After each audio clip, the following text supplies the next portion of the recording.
خب من این دفعه دیگه واقعا تصمیم گرفتم که بدون کوچکترین پرش افکاری و ما تمرکز و دقت و خلاصه آروم مؤدب داستان رو واسهتون تعریف کنم.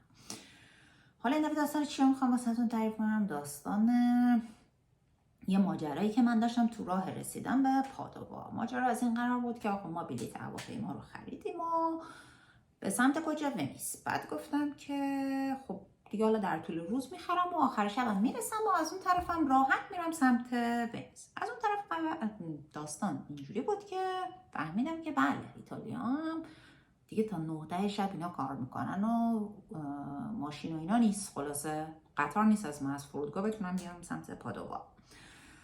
دیگه مثلا 11 شب اینا رسیدم، اتوبوس گرفتم، قرار شد شب ونیز بمونم، فرداش رو گفتم برم سمت پادووا. خلاصه یه اتوبوسی ما گرفتیم.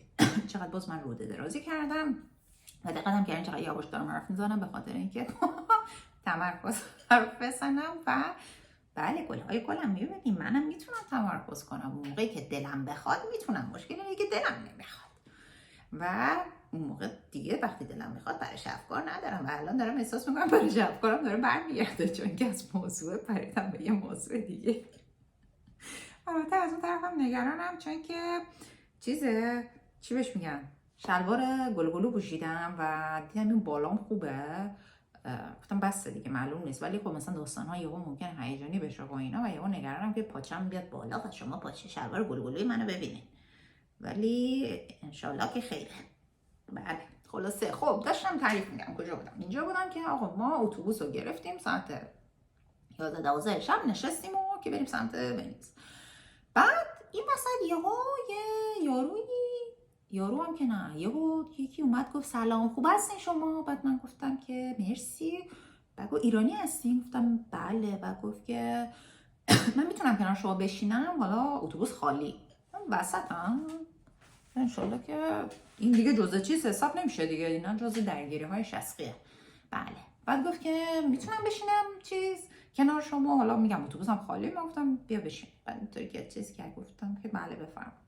بعد من نشست و گفت دیگه اپلایم گرفتی و دیگه اومدی ایتالیا که بمونی. بعد من گفتم بعد حالا اون وسط اینجوری بودم که می‌خواستم بگم داداش اپلایو میکنن اپلایو نمیگیرن. حالا یکم فعلش بد شد ولی واقعیتش هم اینه، اون میشه نمیگیرن، پذیرشه، ولی چیز نیست، اپلای رو اصولا میکننش، یعنی اقدام میکنن براش. خلاصه هیچی. آقا ما بعد که گفتم نه من دانشجو نیستم. گفت چی کاره این؟ بعد من گفتم نه من استاد دانشگاهم. کجا زندگی میکنی؟ بعد من گفتم که من نروژم. بعد گفتم آکادمیکم. بعد آکادمیکم پولی نداره، من تو کار نفتم، دکترام هم از ایران گرفتم و الان تو کار صنعت نفت و فلانم. بعد من گفتم که خب فلان. آره من الان اون موقع که فوق لیسانس بودم، دانشجوی فوق لیسانس بودم، کار نفتی که میکردم از حقوق استادم که آکادمیک بود نمیدونم فلان قدر، استادم آکادمیک نبود، استادم سال آخر مثلا دیگه تدریسش بود داشت بازنشست میشد، حقوقم 2-3 برابر استادم بود. بعد من گفتم بله آفرین. من الان ماهی نمیدونم یه عدد خیلی بالایی رو به عنوان حقوقش گفت، مالی فلان قدر من حقوق دارم. بعد من گفتم که خب آفرین، مثلا نمیدونم چیز چند صد میلیونی گفت. الانم اروپام به خاطر قراردادهای نفتی، بعد آره میخوام قراردادهای نفتی رو امضا کنم، یه 60 میلیون یورو اینجاست و فلان و 60 میلیون یورو اونور و اینا همه پولای منن و میخوام اینجا قراردادهای نفتی امضا کنم. و بعد خلاصه که من اینجا به خاطر این قراردادها. بعد من گفتم که خب آفرین. آره من خیلی مثلا نمیدونم واقعا آکادمیک فقیرن اینا، من الان به خاطر همین نمیام از ایران بیرون دیگه، من ایران بیام مهاجرت کنم چیکار کنم، من خیلی درآمدم خوبه فلان. بعد منم همینجور بله شما درست میگی، برای چی بیای بیرون؟ بله خدا بیشترش کنه. آره اینطوری مثلا خیلی چیز. الان ببین این بعد این مثلا موبایلش هم درآورد ببین این متنای الان قراردادها حالا قرارداد نبوده یارو بعد نوشته فقط اوکی آی ویل نمیدونم چی. بعد الان ببین این شرکت ها همه مثلا برای اینکه بخوام با من قرارداد ببندن دارن سر کله میشکنن. بعد من گفتم آره باشه مثلا حالا بعد این وسط ببین یعنی باور نمیشه آخرین بار واقعا مثلا کی بود که یه آدمی مثلا اینجوری داستان تعریف کرده بود که مثلا چیز این مدل خالی بندی کرد. حالا میگم خالی بندی، بعدا پس فردا میبینم که یارو واقعا مثلا نفتی بود و درآمد فلان قدر داشت. من توهمات برداشته بودم. بعد گفت که آره چی بهش میگن، انشالله که این پرش افکار نیست دوستان. این فقط یه خب بالاخره آدم زمان به ریکاوری داره دیگه، یعنی نیاز داره که زمان بیاره که یادش به داستان چطوری بود. من فقط دارم الان اون رو سفری میکنم.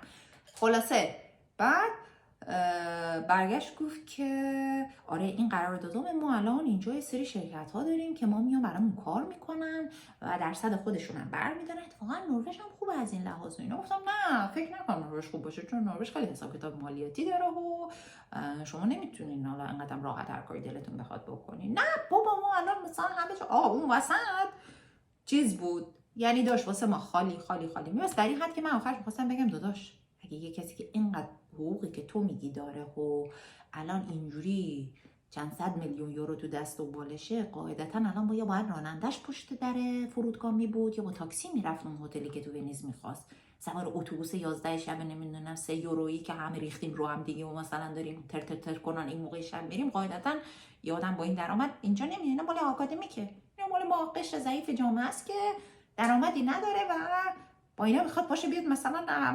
زندگیشو بگذرونه. تو واقعا با این درآمد با این اوضاع زندگی منطقی نیست که شما الان سوار اتوبوس شدی. قاعدتا باید یا تاکسی می‌داشتی یا راننده خصوصی بالا اون درآمدی که تو داری. خلاصه آقا بعد این واسه اینم هی تلاش می‌کرد که چیز کنه. آره مثلا منو وسوسه نفسانی کنه که ببین ما شرکتایی هست این وسط. اتفاقا نروژ هم نداریم. الان من آلمان بودم نمیدونم اونجا بودم، اینا برای همه این شرکت‌ها چیز می‌خواستم چی بهش بگن، همه شرکت‌ها رو جور کن، اینا شرکت‌های واسطه هستن که بین ماها کار میکنن. بعد من گفتم خیلی هم عالی، آفرین بهت. مثلا من نه با نروژ نمیشه، ما هم موقع کارمندی نمیدونم دانشگاه واسم کافی. بعد این وسط دیو اینش کرد حالا شما کجا پیاده میشین اینا. بعد من گفتم که بعد گوگل مپ هم بلد نبود. حالا من نمیدونم آقای چیزی دکترای نفت 60 میلیون یورویی این من کجا باید پیاده شم اینطوری. بعد من گفتم خب شما گوگل مپ تو بزن اینو ببین اینجاست. پس ایستگاهمون با هم یکی. حالا مثلا کلمه چیزیش چه میدونم، مثلا خیابون رو نمیدونم چی داشت، این فکر می‌کنم مثلا این اسمش چیزاست یکیه. بعد من گفتم نه آدرسمو فرق میکنه، من زودتر پیاده میشم. این وسط چقدر این تنم میخوره، ببخشید من این وسط این پرش نبود، این صرفا خارش بود. شما هم میخورین دیگه بعضا یه زمانی تو زندگی چقدر کشو بر رفتم. خلاصه آدم هر کسی تو تنش خارش میگیره یه روزگاری. خلاصه که اینطوری هیچی. بعد من گفتم که نه من باید زودتر پیاده بشم. شما باید زودتر پیاده شین و اینا. گفتم آره موفق باشین و توی بیزینس. بگو مرسی ممنون شما هم. خدای واقعا آخرین بار یادم نمیاد که کی اینجوری چیز کرده بود، خالی بسته بود واسم. البته میگم الانم دارم با خودم فکر می‌کنم شاید واقعا خالی هم نبسته بود. انقدر هر دنبیله هر کی مثلا اینو واقعا چه بس اینم دستش انقدر پول بود نمیدونم. یعنی اینکه میگم یادم نمیاد واقعا آخرین بار. ولی این داستان خیلی توی ایران زیاد بود که خالی می‌بستن واسه حاجی ما نمیدونم یه دونه چیز داشتیم انقدر فروختیمش انقدر سود کردیم. از این خالی بندی خیلی بود. بعد من مثلا تیم با دهن باز نگاه کردم واقعا مثلا اینا انقدر داشتن اینجوریش کردن اینطوری کردن. و حالا آخر مثلا کاشف فهمیدم مثلا کلا چه میدونم 50,000 تومان پول بود، مثلا من 3 برابر اون پول رو داشتم اون موقع مثلا. خلاصه که این رشادت هموطن در خارج پایین در همون لحظه ورود به به ایتالیا خیلی مرا شگفت زده کرد. و اصلا یادم رفت اینو واسه تعریف کنم. یعنی آقای انقدر خالی بست. بازم میگم چرا فکر میکنم خالی بست، شاید درست گفت، شاید واقعا بود، شاید انقدر دور از ذهن بود که من باور نمیکردم، انقدر ذهنم فقیره که باور نمیکردم که این داره راست میگه. ولی نبود، خالی بند بود. دقیقاً مثلا حالت معلوم. مثلا میدونی وقتی یکی یه جوری حرف میزنه که مثلا حاجی اینو پولو اینجوری کردم اونو اونجوری کردم، تو میفهمی که مثلا حالا این شاید نمیفهمی. نمیدونم من یهو توییتر فارسی درونم فعال شد و گفتم جاج نکنم، شاید هم باید جاج کنم، نمیدونم. خدایا تقصیر به خدا همش تقصیر این توییتر فارسیه که ما رو اینطوری کرد، وگرنه ما داشتیم قضاوتمون رو میکردیم، غیبتمون رو میکردیم، همه هم بد بودن به جز ما، همه فلان بودن جز ما خوب بودیم، فقط مشکل‌دار شدیم دیگه. آقا من برم، بعدا باز بیام یه دونه دیگه خاطره دیگه هم داشتم تعریف کنم، بعدا فروش خونه رو هم بذاریم همون موقعی که بذاریم، الان در پروسش انجام میشه، حالا فروختن ولی خب باید امضای آخر انجام بشه، بعدش بیام داستانمون رو هم تعریف کنم، چون ویدیو از خونه هم گرفتم و اینا، که دیگه بالاخره خونه رو یه بار کلی اون زیر زمین و این ور اون ور نشون بدم. ادیت میخواد، منم که باسنم نمیکشه، حقیقتش حرفزش نزدم، باسنم نمیکشه، گفتم که ادیت لازم داره. خب برم دیگه، خداحافظ.